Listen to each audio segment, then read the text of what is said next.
May I come in? Yes, please. ഒരാൾ കൂടി എസ്കമ്മിനായിട്ടുണ്ട്. Yeah. Please take your seat. വേണ്ട, ഞാനിപ്പോ കഴിച്ചേ ഉള്ളൂ. ഇവിടെ വന്നിരിക്കും. ഇരിക്കാനായിരുന്നു. Sir, Oh. tea or coffee? കടുപ്പം കൂട്ടി ഇങ്ങനെ അടിക്കാത്തൊരു ചായ. പഞ്ചാര കുറച്ച് മതിയേ. Okay.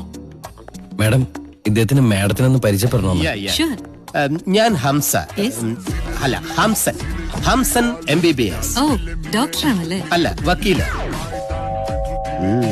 നിനക്ക് മാത്രമേ വക്കീലാകാവോ? ബാക്കി പറ. ഇദ്ദേഹം വലിയൊരു കോടീശ്വരനാണ്. അതെ. അംബാനിക്കൊപ്പം പണക്കാരനാണ്. അംബാനിയേക്കാൾ. ഓ, ഇത്തവണത്തെ ഇയറിലെ കണക്കൊക്കെ അതെ. അംബാനിയേക്കാൾ മേലെ പണക്കാരൻ. ഇദ്ദേഹത്തിന് ഒരുപാട് ഫാക്ടറീസ്, സ്റ്റാർ ഹോട്ടൽസ്, ബാറുകൾ, എന്തിന് റിസർവ് ബാങ്ക് വരെ ഇദ്ദേഹത്തിന് സ്വന്തമായിട്ടുണ്ട്. 3 എണ്ണം. റിസർവ് ബാങ്ക് ആണോ 3 എണ്ണം? അതെ. ഇപ്പൊ 2 എണ്ണം പുതുതായിട്ട് ചെയ്യാൻ പോകുന്നു. ഒന്ന് നെടുമങ്ങാട്, ഒന്ന് കാക്കനാട്. റിസർവ് ബാങ്കേ മാഡത്തിനോട് ഇയാളെ കുറിച്ച് ഇല്ലാത്ത കാര്യങ്ങൾ പുകഴ്ത്തി പറയണമെന്ന് എന്നോട് പറയാൻ പറഞ്ഞു.